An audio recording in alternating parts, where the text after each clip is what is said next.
Hey everyone, welcome back in your YouTube channel Divya Direction. उम्मीद है आप सबका आज वाला पेपर अच्छा गया होगा। आज हम बात करेंगे पेपर 117 बी के, और इसमें भी हम बात करेंगे यूनिट सेकंड की। अब क्वेश्चन ये है कि यूनिट सेकंड ही क्यों, यूनिट फर्स्ट क्यों नहीं? तो इसके पहले यूनिट फर्स्ट का वीडियो बन चुका है और उस पर डाल दिया गया है। तो जितने लोग यूनिट फर्स्ट नहीं देखे हैं वो जा कर के पिछला वाला वीडियो देख लेंगे, वो यूनिट फर्स्ट ही है। इसका लिंक हम डिस्क्रिप्शन में डाल देंगे, आप वहाँ से देख लेंगे। तो स्टार्ट करते हैं यूनिट सेकंड। अब देखिए, यूनिट सेकंड का हमारा नाम है पॉपुलेशन कंपोजिशन, यानी जनसंख्या संगठन। अब पहले हम यही बात करेंगे कि जनसंख्या संगठन है क्या। तो देख लेते हैं जनसंख्या संगठन है क्या।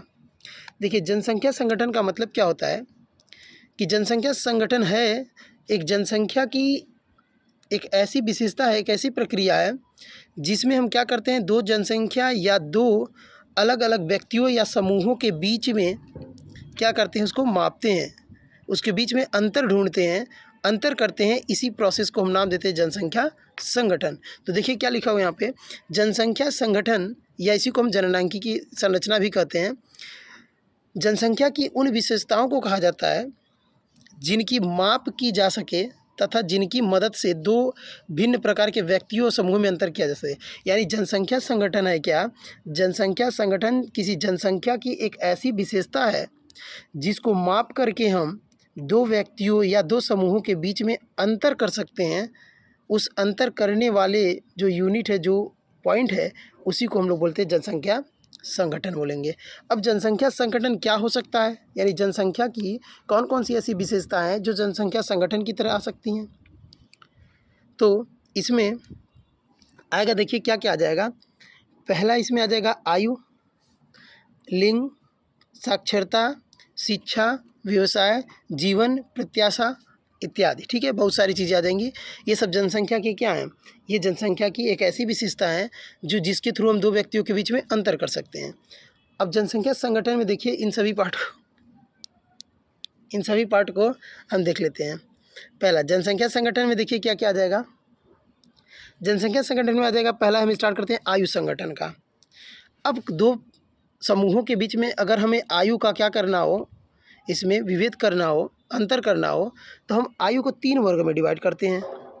एक 0 से 14 वर्ष के अलग ग्रुप बना लेंगे, ठीक है, और 15 से 59 साल के अलग ग्रुप बना लेंगे, 60 और उससे अधिक का हम अलग ग्रुप बना लेंगे।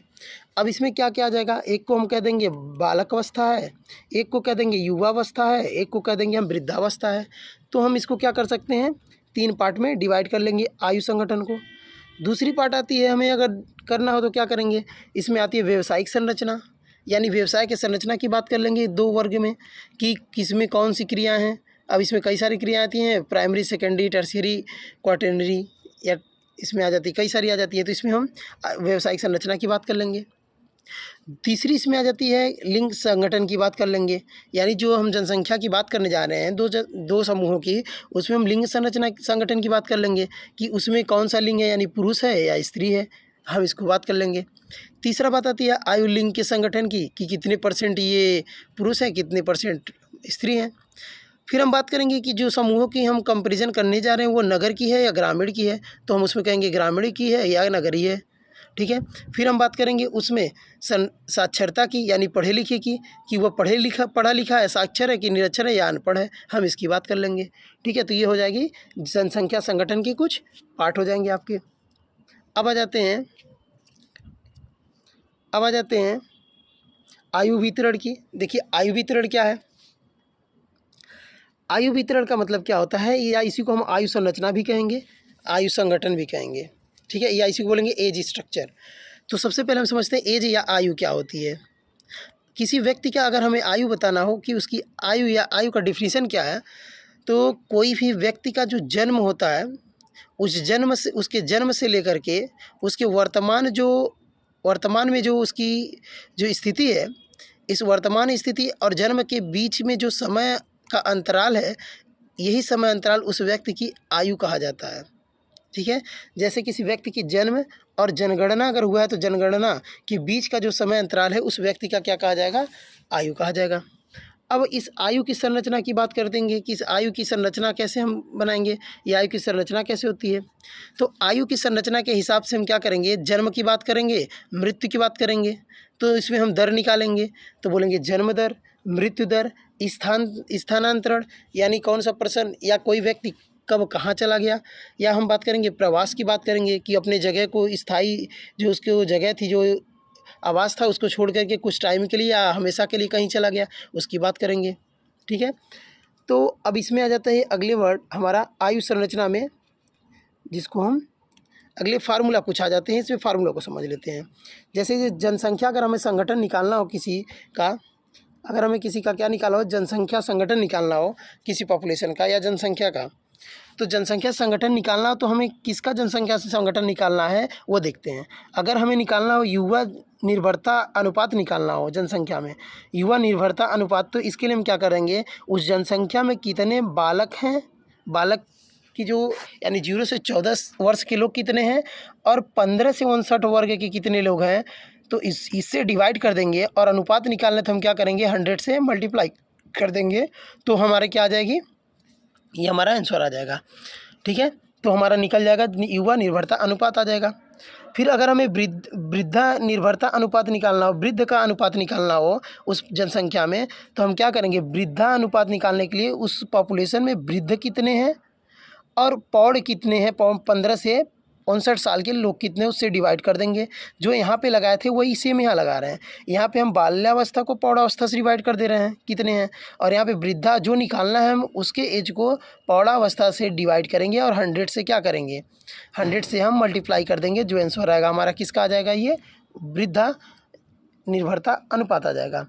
अब हम कुल अगर निर्भरता अनुपात हमसे पूछ रहा है तो क्या करेंगे, कुल निर्भरता अनुपात निकालने के लिए हम बालक कितने हैं, बाल्यावस्था के कितने लोग हैं, प्लस वृद्धावस्था के कितने हैं, और पौढ़ावस्था से इसको डिवाइड करेंगे और 100 से क्या कर देंगे, मल्टीप्लाई करेंगे। तो ये क्या आ जाएगी, ये हमारी आ जाएगी कुल निर्भरता अनुपात आ जाएगा। अब आते हैं अगले पार्ट पे, आयु संरचना को प्रभावित करने वाले कारक कौन कौन से हैं। अब आयु संरचना को देखिए प्रभावित करने वाले कारक कौन कौन से हैं उसको देख लेते हैं।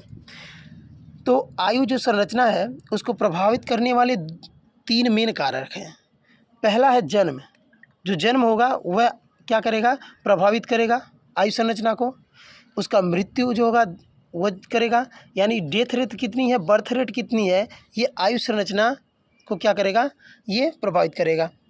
फिर आती है गतिशीलता। गतिशीलता का मतलब क्या है कि उस पॉपुलेशन से, उस जनसंख्या से कितने व्यक्ति वहाँ से छोड़ करके दूसरे स्थान पे चले गए या दूसरे स्थान से छोड़ करके इस स्थान पे चले आए, ये क्या होगी, ये जनसंख्या को प्रभावित करेगी। यानी कहने का मतलब क्या है, अगर हमारी जनसंख्या, इसी को दूसरे पार्ट से समझते हैं यहाँ पे, कि अगर कोई जनसंख्या है, इस जनसंख्या में मान लेते हैं, एग्जाम्पल ले लेते हैं एक, इस जनसंख्या में पहले 100 लोग थे, ठीक है, जिसमें से क्या हो गए, 5 लोग की मृत्यु हो गई। अगर 5 लोगों की मृत्यु हो जाती तो अब जनसंख्या कितनी हो गई, 95 हो गई। तो जनसंख्या फ़र्क पड़ा कि नहीं पड़ा, तो जन्म से क्या होगा, जनसंख्या पे फ़र्क पड़ेगा। अगर हम कहें इसमें से जो अब 95 जो बचे हैं, इसमें क्या कर गए, इसमें इसी जनसंख्या में 5 और क्या कर गए या 10 क्या कर गए, जन्म ले लिए, फिर जनसंख्या क्या हो गई, फिर चेंज हो गई। तो जनसंख्या को डेथ, उस जनसंख्या में कितने लोगों की मृत्यु हुई, कितने लोगों की जन्म हुई, ये उसको प्रभावित करेगा। 2 और कारक हैं जो जनसंख्या को प्रभावित करेंगे, एक आता है इमाइग्रेशन और एक आता है आइमाइग्रेशन। इमाइग्रेशन क्या है, उस जनसंख्या से कितने लोग उसको छोड़ करके किसी दूसरे जगह पे चले गए और कितने लोग दूसरे जगह से जनसंख्या के अंदर आ गए, ये भी क्या करेगा, ये भी उस जनसंख्या को प्रभावित करेगा। तो जनसंख्या के प्रभाव करने वाले, अगर प्रभावित करने वाले कारक देखें तो मेन कहेंगे तो मेन आ जाएगा हमारा डेथ, बर्थ, और ये इमाइग्रेशन और आइमाइग्रेशन दोनों एक में ही आ जाएगा। दोनों एक ही पार्ट होता है, क्योंकि ये प्रवास का पार्ट है, एक ही होता है। तो तीन तरह से 3 कहेंगे मेन कारक हैं, ठीक है। पहला हो गया मृत्यु दर, कितने लोग मर गए, जन्म दर, कितने लोग क्या लिए, जन्म ले लिए, और कितने चले गए या कितने आ गए, इसको हम क्या कहेंगे, ये आ गया प्रवास की बात आ गई। तो 3 मेन फैक्टर हैं अब, ठीक है। तो इस जनसंख्या को क्या करेंगे, प्रभावित करेंगे। इसको शॉर्ट फॉर्म में हम लिख सकते हैं, तो इस तरह से हम इसको क्या करेंगे, इस तरह से इसको निकाल सकते हैं, लिख सकते हैं। अब टोटल पॉपुलेशन अगर हमें लिखना हो तो हम लिख सकते हैं पॉपुलेशन जो है वो डिपेंड किस पे करेगी, उस पॉपुलेशन में कितने बर्थ जन्म लिए और कितने बाहर से अंदर चले आए, इन दोनों को ऐड कर देंगे और कितने मर गए और कितने चलेंगे उसको ऐड करके उसमें से घटा देंगे तो हमारा टोटल पॉपुलेशन आ जाएगा। नहीं समझ में आया तो एक एग्जाम्पल देख लेते हैं। जैसे मान लेते हैं कोई जनसंख्या है जिसमें करीब 50 लोग हैं। अब इस 50 में मान लेते हैं इस 50 में से 5 लोग क्या कर गए, मर गए। 5 लोगों की क्या हो गई, डेथ हो गई। 5 लोगों की डेथ हो गई और इस जनसंख्या में क्या हुआ, 1 साल की बात की, किसी एक टाइम पीरियड ले लेंगे, मान लेते हैं 1 साल में 5 लोगों की मृत्यु हो गई और 1 साल में 10 लोग क्या हो गए उस जनसंख्या में पैदा हो गए। और इसी जनसंख्या में से मान लेते हैं कि 10 लोग जो है वो बाहर कमाने के लिए चले गए और बाहर से कुछ लोग 5 लोग यहाँ अंदर आ गए। अब पॉपुलेशन क्या हो जाएगा, हम क्या करेंगे, इस टोटल पॉपुलेशन में से कितने बाहर चले गए, अब कैसे गए, या तो मर गए यानी माइनस हो गया, और कितने बाहर चले गए इसके थ्रू हो गया। तो बाहर जाने वाले कितने हो गए, 5 जो है मर गए और 10 बाहर यहाँ छोड़ के चले गए, तो कितने हो गए 15, यानी 15 लोग इस पॉपुलेशन से छोड़ करके चले गए। तो हम 50 में से क्या करेंगे, 15 माइनस कर लेंगे। अब कितना आ गया हमारा, 35 आ गया। तो 35 पॉपुलेशन हो गया और इसमें कहा जा रहा है 10 लोगों की जन्म हो गई और 5 लोग क्या आ गए, बाहर से आ गए। फिर 15 इसमें आ गए तो 15 इसमें ऐड कर देंगे तो कितना हो गया, फिर से हमारा पॉपुलेशन कितना हो गया, 50 हो गया। यानी इस पॉपुलेशन में कितने छोड़ के चले गए, कितने मर गए उसको माइनस कर देंगे, कितने बाहर से चले आए और कितने लोगों की जन्म हो गई उसको क्या करेंगे, ऐड कर देंगे। तो ये फार्मूला होता है हमें जनसंख्या निकालने का, यानी बर्थ कितने का हुआ, कितने लोग यहाँ से छोड़ के चले गए, ठीक है, इस दोनों को ऐड करेंगे, और डेथ कितने का हुआ, कितने छोड़ के चले गए, इन दोनों को ऐड करके इन दोनों में से क्या करेंगे, हम इसको माइनस कर देंगे तो हमारा टोटल पॉपुलेशन आ जाएगा। अब आ जाते हैं अगले पार्ट पे। अब आते हैं दूसरा पार्ट जो है वो हमारा है लिंग का अनुपात, या बोलेंगे लिंगानुपात। लिंगानुपात का मतलब क्या होता है, किसी भी जनसंख्या में हम ये चेक करते हैं कि कितने परसेंट मेल है और कितने परसेंट फीमेल है। तो इन मेल और फीमेल का जब अनुपात निकालेंगे तो इसी को बोलेंगे लिंग का अनुपात या लिंगानुपात। लिंगानुपात अगर हमें निकालना हो, सेक्स रेशियो हमें निकालना हो, तो उस पॉपुलेशन में अगर हम मान के चलते हैं पॉपुलेशन जो जनसंख्या वो 1000 है, हम नॉर्मली मान के यही चलते हैं कि पूरा जो पॉपुलेशन है वो 1000 का मान के चलेंगे। इस 1000 पॉपुलेशन में स्त्री की जनसंख्या कितनी है और पुरुष की जनसंख्या कितनी है, तो स्त्री की जनसंख्या को पुरुष की जनसंख्या से डिवाइड कर देंगे, भाग दे देंगे, और टोटल जो जनसंख्या थी 1000 से क्या करेंगे, मल्टीप्लाई कर देंगे, तो हमारा क्या आ जाएगा, लिंग का अनुपात आ जाएगा। अब इसको एक एग्जाम्पल के जरिए देख लेते हैं।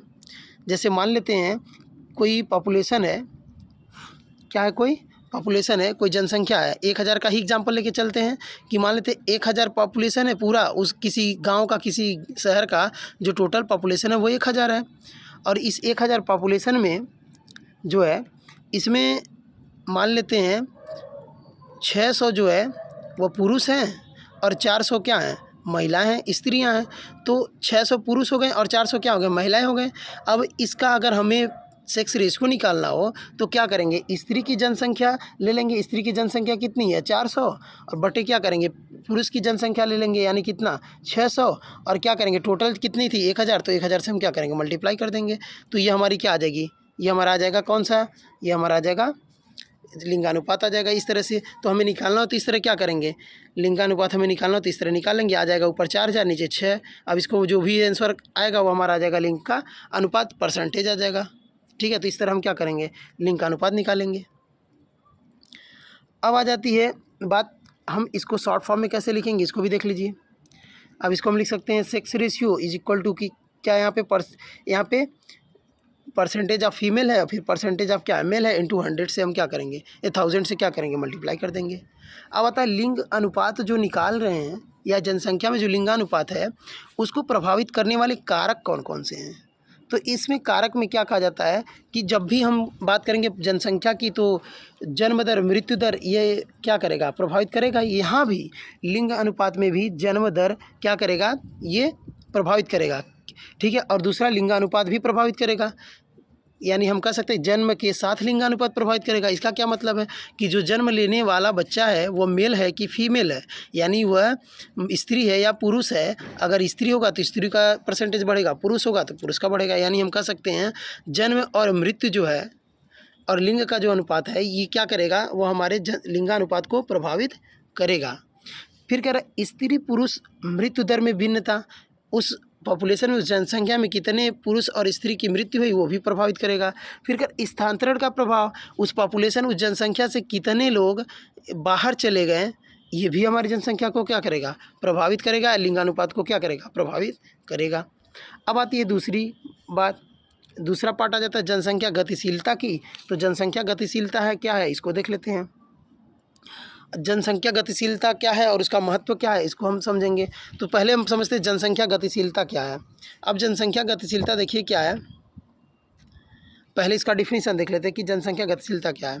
तो जनसंख्या गतिशीलता जो है वह कह रहा किसी पारिस्थितिकी का वह भाग है, जो जनसंख्या गतिशीलता है वो किसी पारिस्थितिकी का वह भाग है, ठीक है, जो एक या अधिक प्रजातियों के लिए जनसंख्या के आकार और घनत्व के समय और स्थान में विभिन्नता से संबंधित हो या संबंधित है।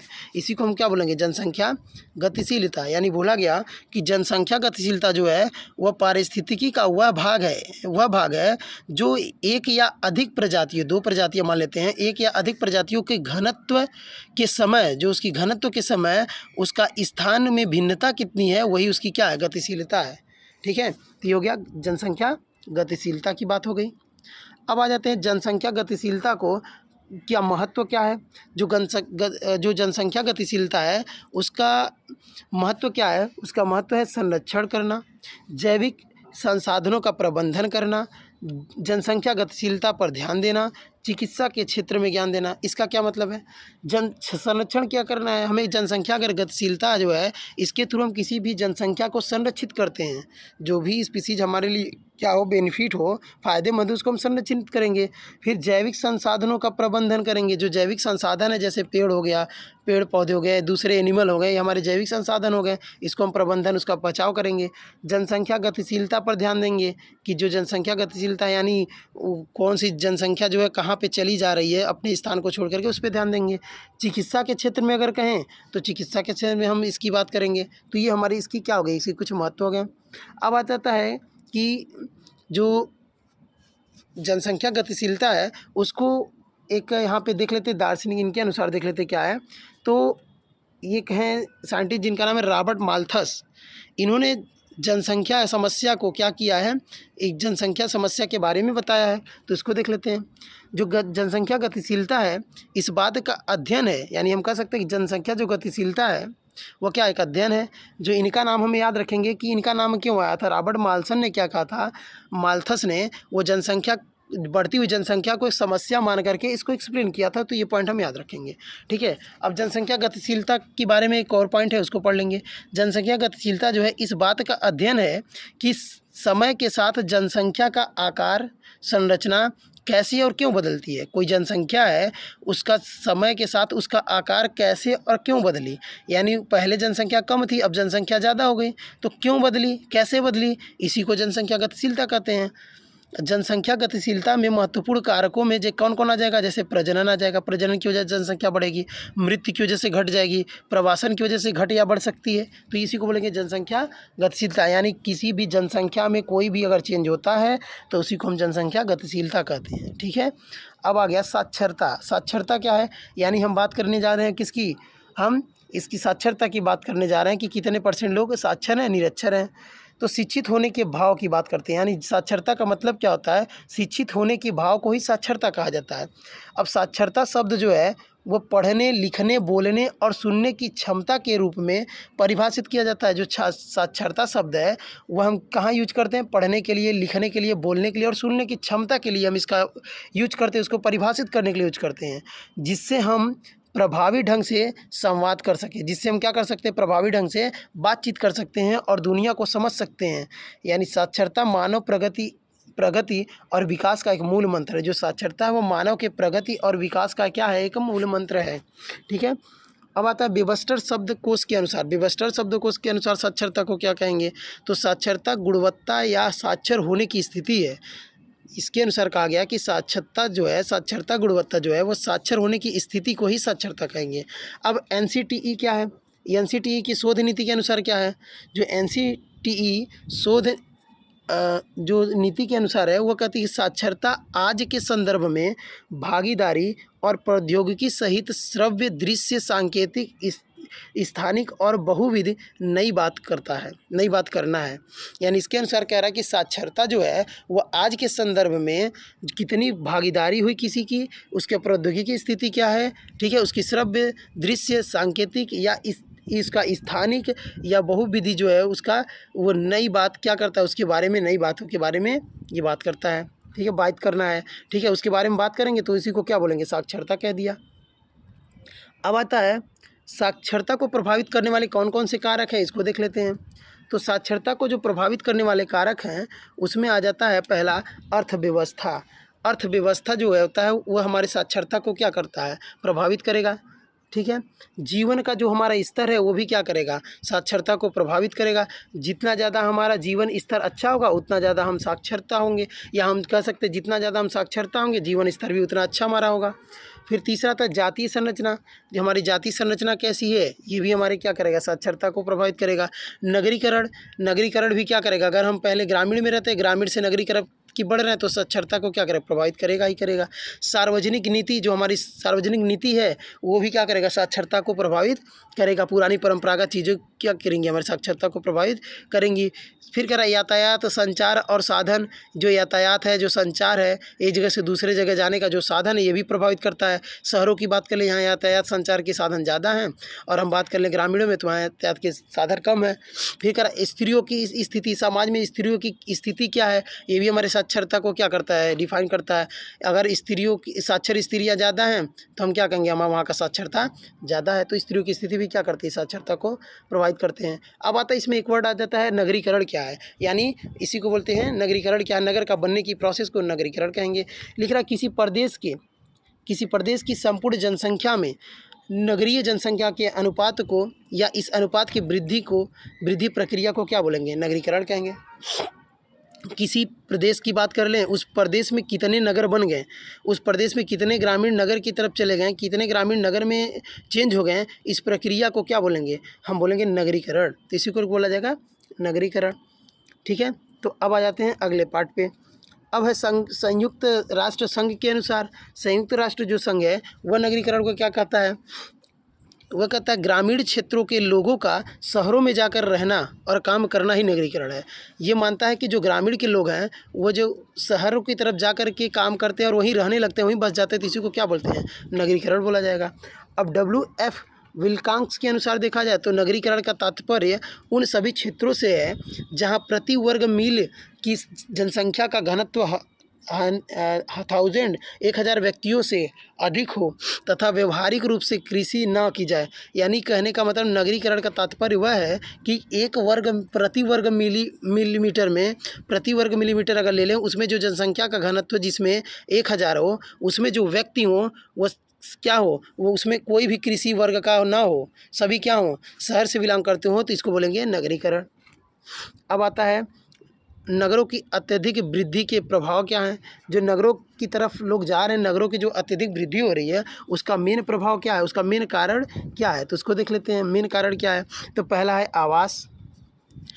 ठीक है, जो नगरों की अत्यधिक वृद्धि हुई है, वृद्धि का प्रभाव क्या है, आवास लोग ज़्यादा बनाने लगे, धीरे धीरे नगरीकरण हो गया। नगर विषयक सुविधाओं का अभाव, जो नगर विषयक सुविधाएं होती हैं जैसे दूध, साग सब्जी, ये सब नगरों में ज़्यादा मिलती हैं, तो धीरे धीरे क्या हो गया, यहाँ से वो नगर की तरफ चेंज होते गए। ठीक है, नगर के बढ़ने का कारण बन गए। फिर उसके बाद आता है सामाजिक विघटन। सामाजिक विघटन का मतलब क्या, सामाजिक जो विघटन है, जो एक साथ लोग एकजुट रहते थे वह क्या हो गया, उसमें विघटन होने लगा, जिसकी वजह से क्या हो गया, यहाँ से एक जगह से दूसरे ये जाने की वजह से एक जगह स्थापित होने की वजह से क्या हो गया, यहाँ पे नगरीकरण का यहाँ पे हुआ। फिर कह रहा वैवाहिक जीवन में परिवर्तन, जो वैवाहिक जीवन है उसमें परिवर्तन हुआ, इसकी वजह से क्या हुआ, नगरों की अत्यधिक संख्या बढ़ी। ठीक है, फिर आता है द्वितीय समूह से संपर्क तथा नियंत्रण।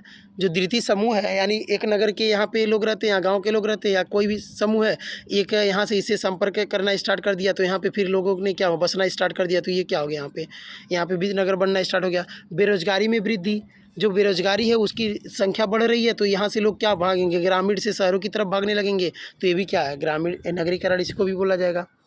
ठीक है, तो ये हो गया नगरीकरण। अब आता है जनसंख्या संगठन को संतुलित करने वाले उपाय कौन कौन से हैं। अगर हमें जनसंख्या संगठन को संतुलित करना है तो उसके उपाय क्या क्या हैं, तो उसके देखिए उपाय क्या क्या हैं। पहला, जनसंख्या का घनत्व, लिंग संरचना, शैक्षिक स्तर यानी साक्षरता की बात करेंगे। 3 पॉइंट में बात करेंगे इसको। तो पहले समझते हैं जनसंख्या घनत्व कैसे। तो देखिए, जो जनसंख्या के घनत्व से तात्पर्य है कि प्रति वर्ग किलोमीटर में निवास करने वाले व्यक्तियों की संख्या कितनी है। हर वर्ग किलोमीटर में कितने व्यक्ति क्या कर रहे हैं, वहाँ पे निवास करते हैं, इसी को जनसंख्या का घनत्व कहा जाएगा। जैसे एग्जाम्पल ले लिया जाए, जैसे यहाँ एग्जाम्पल ले लें, 1911 में 82 जनसंख्या घनत्व था, 1941 में 100 हो गया, 1981 में 211 हो गया, और 2001 में 324 हो गया, और 2011 में क्या हो गया, 385 हो गया। तो यहाँ जनसंख्या घनत्व क्या हो रहा है, बढ़ रहा है काफ़ी तेज़ी से। फिर उसके बाद अगर हम कहें लिंग की संरचना की बात कर लें, तो किसी भी देश की जो जनसंख्या का विचार उसमें उपलब्ध स्त्री और पुरुष के आधार पर उनके यौन के स्वरूप को निश्चित करता है, उसी को क्या बोलेंगे, लिंग संरचना की बात, उसी को लिंग संरचना कहते हैं। अब एग्जाम्पल इसमें भी देख लें कि 1911 में जो थी 964% थी लिंग संरचना, 1941 में 945 हो गई, 935 हो गई। यानी यहाँ लिंग संरचना क्या हो रहा है, घट रहा है। यहाँ क्या होने लगा, लिंग संरचना घटने लगा। यानी स्त्री और पुरुष के जो अनुपात थे, समान अनुपात थे, वह घटने लगा, बढ़ने लगा। ठीक है, यानी स्त्रियों के नंबर क्या होने लगे, घटने लगे, पुरुष का नंबर क्या बढ़ने लगा होगा। तो ये हो गया। साक्षरता की बात करेंगे तो यहाँ शिक्षित व्यक्ति जीवन को बनाए रखने के लिए सीमित परिवार रखता है। जो शिक्षित व्यक्ति होते हैं अपने जीवन को आसान बनाने के लिए क्या करते हैं, एक सीमित परिवार रखते हैं। शिक्षा स्तर जन्म दर को प्रभावित करता है। जो शिक्षा स्तर है वो हमारे क्या करता है, जन्म दर को प्रभावित करता है, वह प्रभावित करेगा। अब इसमें एग्जाम्पल ले लेंगे, जैसे 1911 में जो साक्षरता था वह 51.64 था, 2001 में 65% हो गया, 2011 में ये 75 हो गया। तो ये क्या हुआ है, बढ़ा यहाँ पे। फिर हम बात करेंगे जनसंख्या वृद्धि को प्रभावित करने वाले कौन कौन से कारक हैं। अब फिर वही बात आ गई जो पढ़े हैं अभी हम लोग। जनसंख्या वृद्धि को प्रभावित करने वाले कारक क्या क्या हैं, हो गए डेथ रेट हो गया, यहाँ पे कितने लोग मर गए। बर्थ रेट क्या हो जाएगा, इमाइग्रेशन और एमाइग्रेशन हो जाएगा, यानी कितने लोग बाहर चले गए, कितने बाहर से अंदर चले आए, कितने लोग क्या हो गए, मर गए, और कितने क्या हो गए, यहाँ जन्म ले लिए। जन्म लेंगे, पॉपुलेशन में ऐड होंगे, प्लस से डिनोट करेंगे, बाहर चलेंगे माइनस से डिनोट करेंगे। तो ये सब इसके प्रभावित करने वाले कारक हो गए। अब जनसंख्या के घटक कौन कौन से हैं, तो जनसंख्या के घटक में पहला जाता है प्रजनन। अब प्रजनन का मतलब क्या होगा, प्रजनन का मतलब क्या होता है कि कोई भी ऑर्गेनिज्म जब क्या करता है, कोई भी जीव अपने जैसा एक दूसरा जीव उत्पन्न करता है, तो इस प्रोसेस को नाम क्या देते हैं, हम लोग प्रजनन कहते हैं। UNO शब्द कोश के अनुसार देखा जाए तो लिखा है इसमें, प्रजननता से आशय किसी व्यक्ति या समूह की वास्तविक पुनरुत्पादन निष्पत्ति से है। यानी जो हम प्रजननता की बात करते हैं वो उसका आशय क्या है, किसी व्यक्ति या समूह के द्वारा वो वास्तविक में क्या करना है, पुनरुत्पादन, फिर से उत्पादन करने की जो प्रक्रिया, उसी को क्या बोला जा रहा है, उसी को बोला प्रजनन। फिर कह रहा क्लार्क के अनुसार क्या है, क्लार्क ने क्या कहा, प्रजनन जन्म की घटना को प्रदर्शित करता है। जो प्रजनन है वो जन्म की घटना को प्रदर्शित करता है, जिसे उर्वरता के अर्थ में नहीं लिया जा सकता, जिसे उर्वरता के अर्थ में हम नहीं ले सकते हैं, क्योंकि उर्वरता किसी स्त्री की सामान्य संपूर्ण प्रजनन अवधि में उनकी पुनरुत्पादन क्षमता की घोतक होती है। यानी पूरा स्त्री से के थ्रू अगर हम बात करेंगे इसमें हम अगर उर्वरता की बात कर लेंगे तो उस स्त्री के थ्रू कितने ऑफस्प्रिंग या कितने बन सकते हैं, संतान बन सकते हैं, वो उर्वरता हो जाएगी। लेकिन प्रजनन का मतलब क्या है कि बार बार क्या करना, अपने जैसा दूसरा जीव बनाना ही क्या प्रजनन है। फिर कह रहा है प्रजनन को प्रभावित करने वाले कारक कौन कौन से हो जाएंगे, तो प्रजनन को प्रभावित करने वाले कारक जो हो जाएंगे वो कुछ सामाजिक कारक हो जाएंगे। जैसे विवाह हो जाएगा, कम उम्र में विवाह करेंगे तो क्या होगा, प्रजनन क्षमता बढ़ जाएगी, जिससे क्या होगा, बच्चे की संख्या बढ़ेगी। शिक्षा भी क्या करता है, इसको प्रभावित करता है। जो शिक्षित लोग हैं वो कम बच्चे क्या करेंगे, उत्पन्न करेंगे। जो अशिक्षित लोग हैं उनमें ज़्यादा परिवार लंबा होगा, यानी बच्चे ज़्यादा उत्पन्न होंगे। जो धर्म है, धर्म भी क्या करता है, धर्म भी इसको प्रभावित करता है। कैसे, जैसे हिंदू धर्म है वो क्या करती है, बेटे की चाह में नंबर बढ़ा लेती है, जनसंख्या बढ़ा लेती है। पारिवारिक कुछ प्रतिष्ठा होगा, पारिवारिक कुछ नियम भी होते हैं जिसके थ्रू क्या होते हैं, जनसंख्या बढ़ता है। कुछ यौन स्वभाव भी होंगे जिसके थ्रू क्या होगा, जनसंख्या बढ़ेगा। तो कुछ सामाजिक कारक हो जाएंगे। अब हम बात करें दूसरे पॉइंट की, आर्थिक कारण भी हो जाएंगे। आर्थिक कारण कैसे, जितने मान लेते कुछ बहुत सारे ऐसे परिवार, ऐसे दंपतियां हैं जिनके पास पैसे नहीं हैं, पैसे नहीं हो तो क्या करेंगी, गर्भ निरोधक या जो भी प्रजनन को कंट्रोल करने वाले हम चीज़ों का यूज करेंगे वो प्रयोग ये नहीं कर पाएंगे, तो उससे क्या होगी, आर्थिक स्थिति इनकी कमज़ोर है, इसकी वजह से क्या होगी, जनसंख्या बढ़ेगी। जननांकीय स्थिति कुछ जेनेटिकल चीज़ें होती है, उसके थ्रू क्या होगी, बढ़ जाएगी।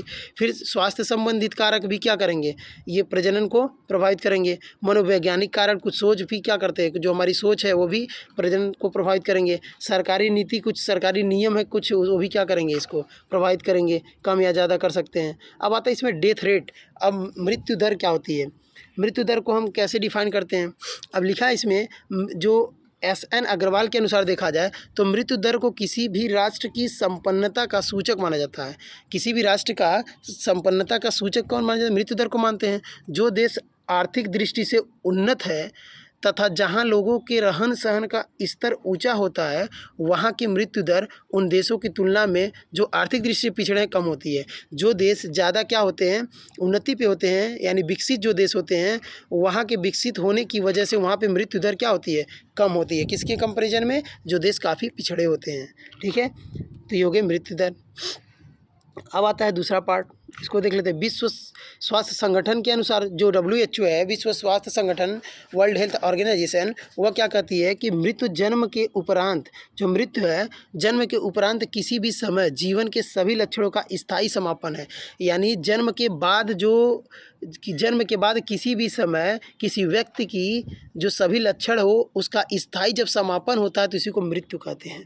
ठीक है, ये WHO क्या करता है, इसको परिभाषित करता है। फिर क्या, मृत्यु दर को प्रभावित करने वाले कौन कौन से कारक हो जाएंगे, तो मृत्यु दर को प्रभावित करने वाले दो कारक हो जाएंगे, एक अंतर्जातीय हो जाएगा, दूसरा क्या हो जाएगा, बहिर्जातीय हो जाएगा। अब बहिर्जाति में क्या आ जाता है, बहिर्जाति में, अंतर्जाति में आ जाएगा मनुष्य की जो शारीरिक संरचना है, जो उसकी अंतर की जो है वो आ जाएगी, जो पॉपुलेशन, जो जनसंख्या है वह आ जाएगी।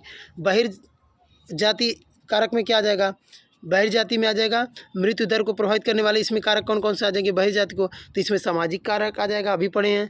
फिर आर्थिक कारक आ जाएगा, जनसांख्यिकी कारक आ जाएगा, जैसे आयु संरचना कितनी है, यौन संगठन, नगरीकरण की मात्रा कितनी है, ये सब क्या करेंगे, ये बहिर्जाति की जो मृत्यु दर है उसको प्रभावित करने में क्या करेंगे, मेन रोल प्ले करेंगे। ठीक है, अब आ जाता है प्रवास क्या है। प्रवास का मतलब क्या होता है, प्रवास का मतलब क्या है, प्रवास का तात्पर्य लोगों के उस स्थानांतरण से है जब वे पूर्ण परिभाषित राजनीतिक सीमा के आर पार एक मूल स्थान से किसी गंतव्य स्थान पर जाते हैं। प्रवास का मतलब होता है कि जो कोई भी स्थान पे जो पॉपुलेशन रहता है, जो ऑर्गेनिज्म या जीव रहते हैं, वह क्या करते हैं, वह कुछ समय के लिए या हमेशा के लिए उस जगह को छोड़ करके जब कहीं और चले जाते हैं तो उस प्रोसेस को, उस प्रक्रिया को नाम दिया जाता है प्रवास। यानी कहा गया अपने घर से दूर कुछ समय के लिए या हमेशा के लिए चले जाना, कहीं और जाकर बस जाना ही प्रवास कहलाता है।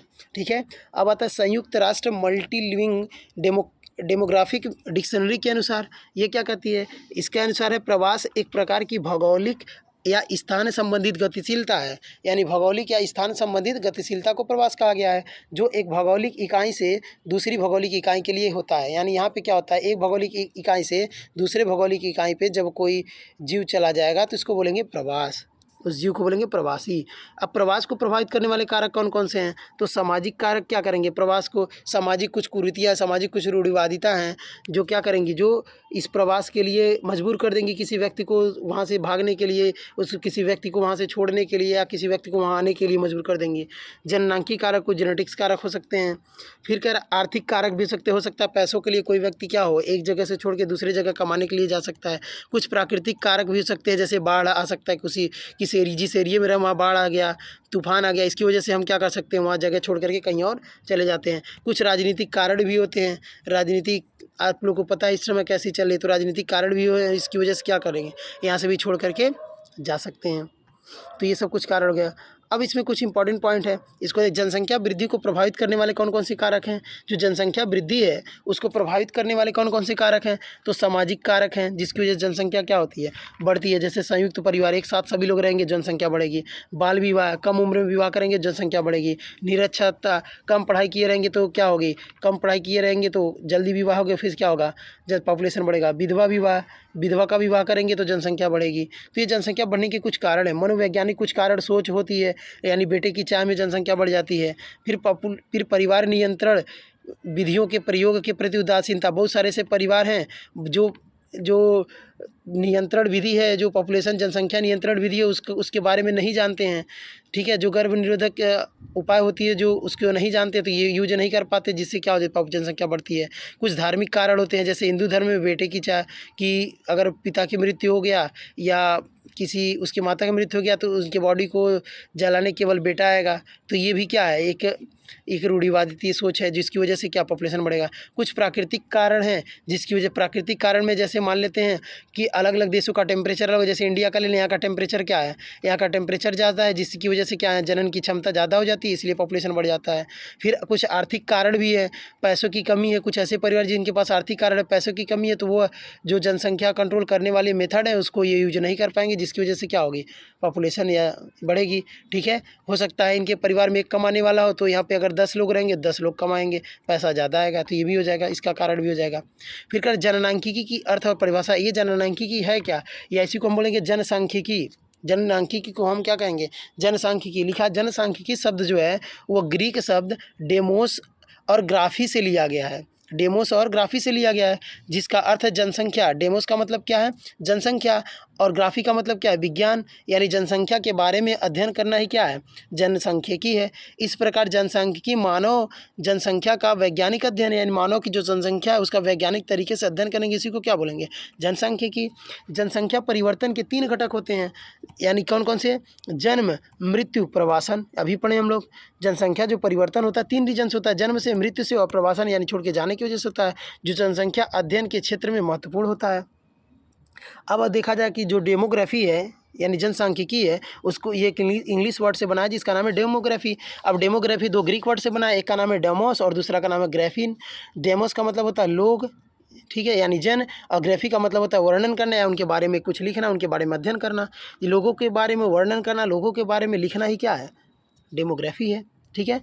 इस प्रकार हम कह सकते हैं डेमोग्राफी शब्द का अर्थ क्या हो गया, जन अर्थात लोगों के बारे में जानना, तो ये हो जाएगा। अब अगर संकुचित दृष्टि से इसका अगर परिभाषा देखें तो जो जननिकी का संकुचित दृष्टि से रखने वाले जो विद्वान है, दृष्टि से कोड से जो इसको रखने वाले विद्वान है, उसमें आते हैं हाउजर, डंकन, जीसी व्हीलियर और डब्ल्यू.जी. वॉकले और थॉमसन और लेविस। ये सब क्या करते हैं, ये संकुचित इसकी परिभाषा दिए हुए हैं, ठीक है। जैसे एग्जाम्पल के तौर पे अगर हम एक ले लें जीसी विपिल के अनुसार, अगर इनके जीसी विपिल के अनुसार देख लें तो ये संकुचित परिभाषा में कहते हैं कि जो जनांकिकी है वह विज्ञान है, जनांकी वह विज्ञान है जो सांख्यिकी की पद्धति द्वारा मानव पीढ़ी, उसके विकास, ह्रास, मृत्यु आदि का व्यवस्थित अध्ययन करता है। इसका क्या मतलब है कि, इनका मतलब है कि जनसांख्यिकी जो है वह विज्ञान है जो किसी पॉपुलेशन, जो किसी जनसंख्या या मानव पीढ़ी का अध्ययन करता हो, एक व्यवस्थित अध्ययन करता हो, लेकिन क्या यूज कर ले, उसमें सांख्यिकी यूज कर ले, मैथ यूज कर ले, स्टैटिक यूज कर ले। यानी जब हम किसी पॉपुलेशन या जनसंख्या के बारे में अध्ययन करने के लिए स्टैटिक्स का यूज करते हैं, सांख्यिकी का यूज करते हैं, तो इसी को जननांकिकी कहते हैं, ठीक है। अब आते हैं जननांकिकी की जो विषय वस्तु है वह 3 प्रमुख उसके आकार में हम विभाजित करते हैं। जो जनसांख्यिकी है उसको हम अध्ययन करने के लिए 3 पार्ट में डिवाइड करते हैं। पहला जनसंख्या का आकार, हम क्या करेंगे, किसी पॉपुलेशन की जनसंख्या जो है उस जनसंख्या का आकार देखेंगे कि अगर कई पॉपुलेशन हम कंपेरिजन कर रहे हैं तो इसका आकार बढ़ेगा या फ्यूचर में घटेगा, हम इस आकार की बात करेंगे तो बोलेंगे जनसंख्या आकार। जनसंख्या की संरचना की बात करेंगे कि जनसंख्या जो है उसकी संरचना कैसी है, ठीक है। जनसंख्या का वितरण कैसा है, यानी जो एरिया है उस एरिया में क्या सभी एरिया में जो जनसंख्या का वितरण समान है या अलग अलग एरिया में अलग अलग उसका जनसंख्या का वितरण है, ठीक है। अब आता है जनसंख्या घनत्व, यानी पॉपुलेशन डेंसिटी क्या है या वितरण क्या है, जनसंख्या वितरण क्या है। तो प्रत्येक जनसंख्या किसी क्षेत्र में निवास करती है। जनसंख्या का भौगोलिक या स्थानीय वितरण के अंतर्गत अध्ययन किया जाता है। यह एक जनसंख्या उस क्षेत्र में किस प्रकार वितरित है। कहने का मतलब पॉपुलेशन डेंसिटी या जनसंख्या वितरण का मतलब होता है कि इस भौगोलिक क्षेत्र में जनसंख्या जो है वो कितनी वितरित है, कितने एरिया तक फैली है, यही क्या है, इसी को बोलेंगे जनसंख्या वितरण बोलेंगे, ठीक है। अब आता है जनसंख्या घनत्व क्या है। जनसंख्या घनत्व का तात्पर्य जनसंख्या एवं धरातल के एक अनुपात से है कि किस धरातल पे, उस धरातल पे जिसकी हम बात कर रहे हैं वहाँ पे जनसंख्या कितनी है, उसके बीच में जब कंपैरिजन करेंगे तो उसको बोलेंगे जनसंख्या घनत्व। यानी एक अगर हम कोई एरिया ले लें, इस एरिया में कितना पॉपुलेशन है और वो दूसरे उतने ही एरिया में कितनी पॉपुलेशन है। अगर उसी एरिया में यहाँ पॉपुलेशन 20 है और उतने ही एरिया में यहाँ पॉपुलेशन 10 है तो कहेंगे यहाँ की जनसंख्या जो घनत्व है वो ज़्यादा है। सेम एरिया में पॉपुलेशन या जनसंख्या का नंबर ज़्यादा हो, बोलेंगे घनत्व भी ज़्यादा हो जाएगा। ठीक है, तो ये हो जाएगा जनसंख्या घनत्व। अब आते हैं दूसरे पार्ट पे। जनसंख्या वितरण अथवा घनत्व को प्रभावित करने वाले कौन कौन से कारक हैं उसको पढ़ लेते हैं कि जनसंख्या वितरण और घनत्व को कौन कौन से कारक हैं जो इसको प्रभावित करते हैं। पहला पर्यावरणीय कारक। पर्यावरणीय कारक क्या करता सकता है? पर्यावरणीय कारक की वजह से जनसंख्या का घनत्व भी प्रभावित होता है। मान लेते हैं कोई ऐसा एरिया है जहाँ पे वहाँ का जलवायु सही नहीं है तो वहाँ पे जनसंख्या वितरण भी क्या होगा? कम होगा। जैसे ट्रॉपिकल रीजन अगर ले लें हम अर्थ की, ग्लोब की, तो ट्रॉपिकल रीजन में टेम्परेचर, वर्षा, पानी, ये सब चीज़ें सही रहता है तो वहाँ का जनसंख्या क्या होता है? ज़्यादा होता है। लेकिन अगर वही पोल पे ले लें जहाँ ज़्यादा ठंड है, वहाँ ठंड की वजह से पॉपुलेशन कम होता है। तो जनसंख्या का जो वितरण है वह क्या होता है? सेम एरिया में अलग अलग हो जाता है। क्या होता है? वह उतने ही एरिया में अलग अलग हो जाता है। वो डिपेंड करता है पर्यावरणीय कारक पे, टेम्परेचर पे। ठीक है। अब आता है ऐतिहासिक। कुछ ऐतिहासिक कारक भी हो जाते हैं जो क्या करते हैं, यानी वहाँ पे पहले कितनी पॉपुलेशन थी उस पे भी बेस्ड करता है, कौन सी पॉपुलेशन थी, ये भी क्या करता है? उस जनसंख्या के वितरण को प्रभावित करता है। फिर सुरक्षात्मक कारण भी है कि जहाँ पे जो पॉपुलेशन है, जो जनसंख्या है वितरित है, उसका सुरक्षात्मक, उसको सुरक्षा कितना प्रोवाइड किया जा रहा है, वो भी क्या करती है? जनसंख्या वितरण को प्रभावित करेगी। जनसांख्यिकी कारक बार बार पढ़ते आ रहे हैं, ये भी क्या करेगी? यहाँ पे भी प्रभावित करेगी। जनसंख्या शिक्षा के, जनसंख्या जो शिक्षा है, जनसंख्या शिक्षा के मूल्यांकन के प्रति उदासीनता। जो जनसंख्या शिक्षा है उसका मूल्यांकन हमें नहीं करने आता तो क्या करेगी? वो जनसंख्या को प्रभावित करेगी। कुछ राजनीतिक कारक है, कुछ राजनीतिक कारण है जो जनसंख्या वितरण को क्या करेगी? प्रभावित करेगी। आर्थिक कारण तो होगा ही होगा, तो आर्थिक कारण भी क्या करेगा? जनसंख्या को वितरण को प्रभावित करेगा। अब आता है जनसंख्या वृद्धि को रोकने के उपाय। अगर हमें जनसंख्या वृद्धि रोकना है तो क्या करेंगे? जनसंख्या वृद्धि रोकने के कई सारे उपाय हमारे पास। शिक्षा का प्रसार करना होगा, सभी लोगों को शिक्षित करना होगा, परिवार नियोजन के बारे में बताना होगा। ठीक है, तो परिवार नियोजन के बारे में बताएंगे, शिक्षित करेंगे लोगों को, तो क्या कर सकते हैं? जनसंख्या वृद्धि को कम कर सकते हैं। इसके लिए हमें जनसंपर्क करना पड़ेगा, लोगों में अवेयरनेस लाना पड़ेगा। जनसंख्या वृद्धि के नुकसान को हमें बताना पड़ेगा। फिर सामाजिक सुरक्षा भी क्या करेंगे हम? इसकी वजह से भी क्या हो सकता है? सामाजिक सुरक्षा की यानी सामाजिकता की वजह से हम जनसंख्या वृद्धि रोक सकते हैं। विवाह की आयु में वृद्धि करें। जो विवाह की आयु, बाल विवाह है, उसको हम क्या करें? विवाह की आयु को हम ज़्यादा बढ़ा दें, जिसकी वजह से जनसंख्या वृद्धि कम होगा। फिर संतानोपत की सीमा निर्धारित करें कि कितने, एक जो युगल है, जो एक दंपति है उसमें उसके पास कितने संतान होने चाहिए, ये निर्धारित कर दें हम पहले से कि 2 से अधिक नहीं। जैसे हम दो, हमारे 2 एक स्लोगन है, इसके थ्रू हम क्या कर सकते हैं? पॉपुलेशन कंट्रोल कर सकते हैं। संतति सुधार कार्यक्रम की जो संतति है सुधार कार्यक्रम, इसमें क्या करेंगे हम? इसमें इसको शिक्षित करेंगे तो अगला जनरेशन क्या होगा? इसके थ्रू कर लेंगे। कहाँ गया? बगल में कट गया, 1 मिनट। निकट गया, नीचे आया होगा।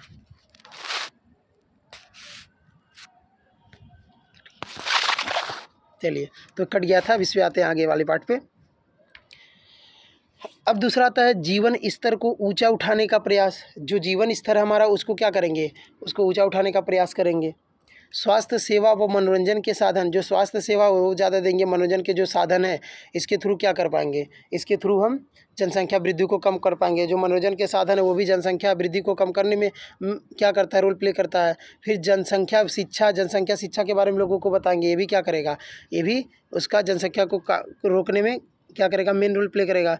परिवार नियोजन संबंधी शिक्षा हम लोगों के बताएंगे कि परिवार को कैसे नियोजित करेंगे, ये उससे संबंधित शिक्षा देंगे तो भी जनसंख्या वृद्धि को रोकेगा। महिला को शिक्षित करेंगे तो जनसंख्या वृद्धि क्या होगी? उसको भी हम क्या कर सकते? रोक सकते हैं। यौन शिक्षा के बारे में लोगों को बताएंगे तो क्या होगी? जनसंख्या वृद्धि को हम रोक सकते हैं।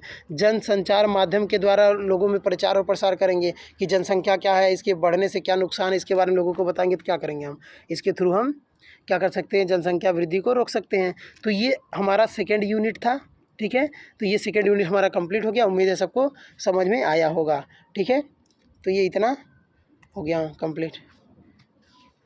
अगर वीडियो पसंद आया हो आप लोगों को तो चैनल को सब्सक्राइब, शेयर और लाइक करें। बाकी फिर नेक्स्ट वीडियो में मिलते हैं। नेक्स्ट किसी नए टॉपिक